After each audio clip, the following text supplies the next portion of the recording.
In a comprehensive and wide-ranging discussion, Joe Rogan and Chris Masterjohn delve into a variety of topics related to nutrition, mitochondrial health, exercise, supplementation, and long-term wellness. They challenge common myths, explore cutting-edge research on nutrients like creatine and CoQ10, discuss the nuanced role of fats in the diet, highlight the importance of diversified physical activity for longevity, and analyze the complex interactions between mitochondrial function, aging, and chronic diseases. Their dialogue connects practical lifestyle advice with deep biochemical insights, underscoring the interplay between energy metabolism, immune health, and systemic well-being. Chris debunks the long-held myth that turkey causes sleepiness due to high tryptophan content. The idea originated from 1980s journalists searching for an explanation for post-Thanksgiving drowsiness, mistakenly attributing it to turkey's tryptophan converting to melatonin. In reality, turkey's tryptophan levels are not particularly high. Whey protein contains more, and tryptophan alone doesn't induce sleepiness. The real cause of post-feast fatigue is overeating. Comparisons to lions illustrate normal biological responses to large meals, activating the parasympathetic nervous system, rest and digest, and naturally inducing rest after a big feast. Chris emphasizes mitochondrial function as the foundation of health and disease, highlighting sleep's vital role in mitochondrial recovery. Deep sleep allows mitochondria to downregulate energy production and repair damage accumulated during the day. The concept is reinforced by recent research on creatine supplementation, which, when taken in high doses during sleep deprivation, helps sustain cognitive performance and buffers tiredness by enhancing cellular energy distribution. Mitochondria produce energy, ATP, while creatine acts as the energy distributor within cells, maintaining metabolic function during stress. Creatine is traditionally associated with muscle performance, but Chris explains its broader role as a universal energy distributor across nearly every cell, including neurons, retinal cells, and reproductive cells. He notes that creatine supplementation enhances cognitive function and recovery even in brain injuries, where 20 grams daily for 6 months significantly accelerated healing. Creatine is especially beneficial for those not consuming large amounts of creatine-rich meats, e.g., vegans. The type of dietary protein and degree of cooking impact creatine intake, with wild animals and less cooked meat providing higher levels. Chris shares personal experience and scientific insights on red and near-infrared light therapy. Red light targets mitochondria directly, optimizing their energy production and improving tissue function. A study revealed that red light applied to the chest improved vision the following day, even with eyes covered, supporting systemic improvements in energy metabolism affecting the eye. Combined with supplements like lutein and zeaxanthin, found abundantly in egg yolks and marigolds, red light can halt or reverse macular degeneration. Absorption of these nutrients is aided by dietary fats present in foods like egg yolks. Discussion turns to glutathione, a critical endogenous antioxidant produced from dietary protein. While supplements exist, Chris advocates for a food-first approach, emphasizing that the best glutathione is that which the body synthesizes naturally. Liposomal forms may offer marginal absorption benefits, but come at a high cost, and straightforward glutathione supplements can be equally effective. Like vitamin D, endogenous production is often superior to supplementation. Chris stresses the importance of sunlight exposure for vitamin D and overall health benefits beyond vitamin synthesis, including mitochondrial and immune support. Morning sunlight is essential to signal mitochondrial activation upon waking, helping transition from rest to active states by stimulating energy metabolism. Chris recommends spending extended time in the morning sun to maximize red and infrared light benefits without UV damage. For people in low sunlight regions or winter climaxes, e.g. Seattle, light therapy lamps and careful, minimal use of tanning beds with appropriate UVB ratios can partially substitute. However, bedtime and dose must be carefully managed to avoid harmful side effects. Even overcast days offer significant lux levels insufficient indoors. Methylene blue, MB, is introduced as a mitochondrial rearer capable of circumventing blockages in electron transport chains by shuttling electrons around damaged areas within mitochondria. It is effective only if mitochondria have dysfunction, Otherwise, it may induce erratic energy flow and worsen function. At doses around 10 mg a day, MB exerts monoamine oxidase inhibition, causing mild antidepressant effects, which may explain some users' subjective improvements. Personalized mitochondrial testing is recommended before use due to varied response and potential side effects such as fatigue and anxiety in sensitive individuals. Chris views mitochondrial dysfunction as synonymous with aging, explaining that cumulative insults, illness, injury, suboptimal nutrition, and overtraining incrementally impair mitochondrial efficiency at roughly 1% per year, halving mitochondrial function by age 70.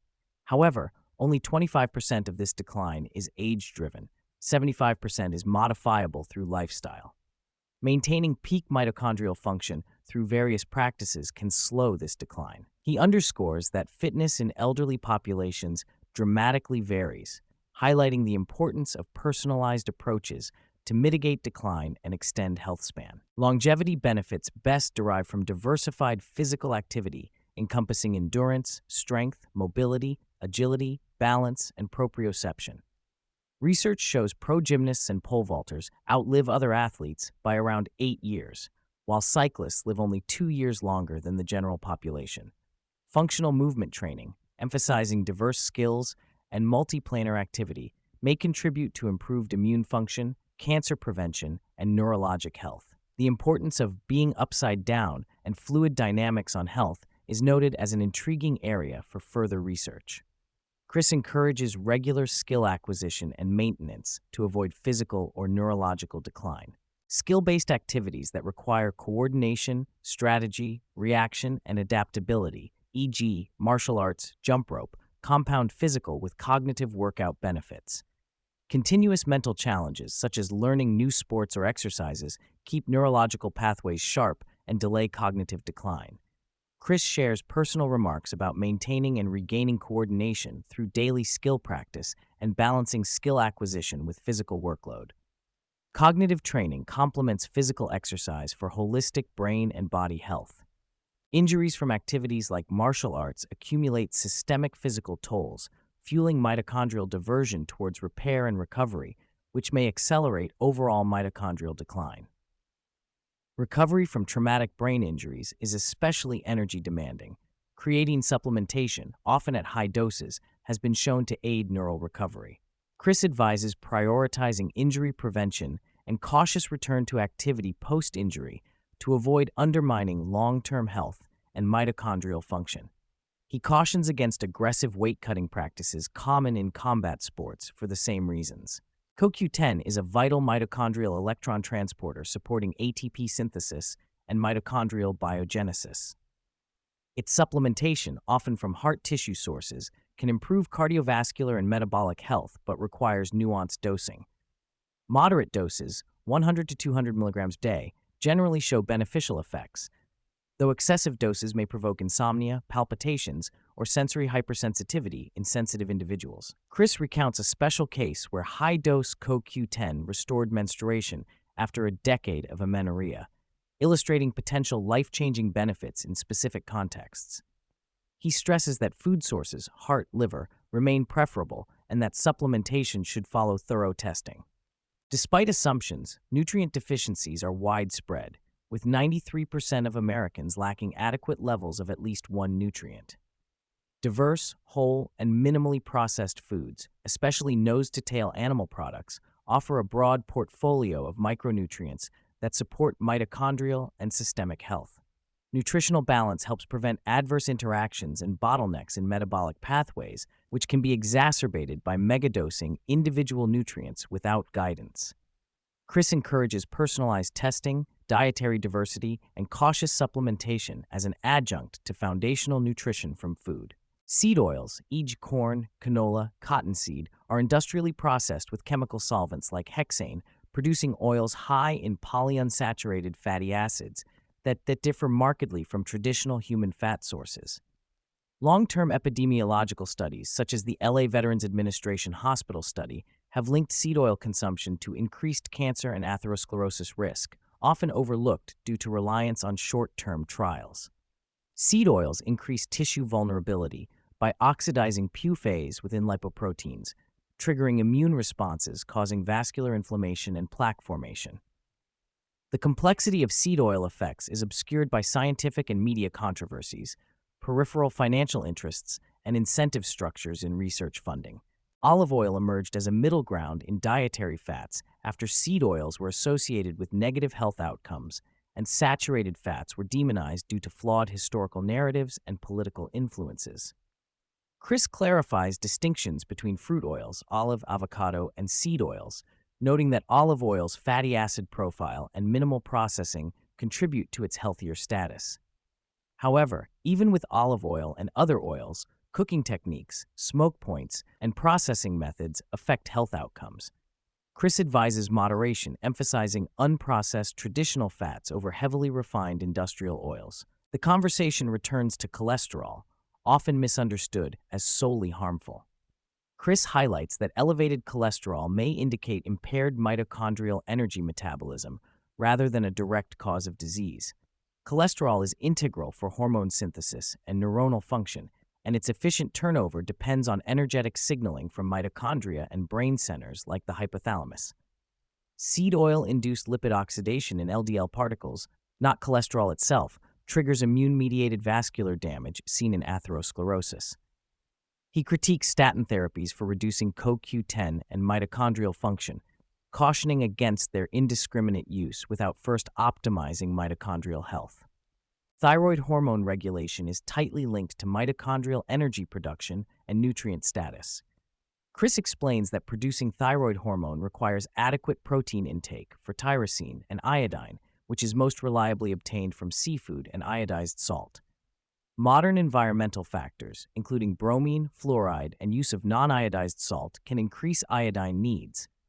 Selenium, along with other antioxidants, supports thyroid function by enabling glutathione to protect the gland from oxidative damage. Chris notes surprising continued cases of goiter and hypothyroidism, attributing this to nutritional deficiencies and public health messaging around salt intake. Addressing acute cardiovascular events, Chris introduces nattokinase, an enzyme derived from natto, fermented soy rich in vitamin K2, that breaks down blood clots formed during atherosclerotic plaque rupture. While plaques themselves develop as immune quarantines of damaged lipids, primarily oxidized PUFAs from seed oils, fatal heart attacks and strokes typically result from sudden clot formation rather than arterial blockage alone. Nattokinase may reduce clotting risk for susceptible individuals, thereby preventing acute cardiovascular incidents.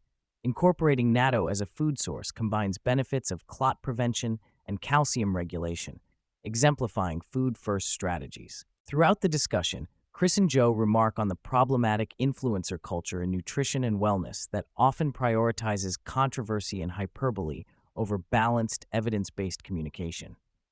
Chris applauds rational, measured voices like Joe's for elevating scientific discourse free from sensationalism. They criticize the ignoring of long-term nutrition studies in favor of short, attention-grabbing trials, noting that genuine progress requires patience, nuance, and integration of historical data alongside emerging research. They both emphasize critical thinking and skepticism toward overhyped health claims. Chris Masterjohn publishes a newsletter discussing mitochondrial and nutritional science at chrismasterjohnphd.substack.com and offers mitochondrial function testing through mito.me, providing resources for personalized health optimization grounded in biochemical understanding.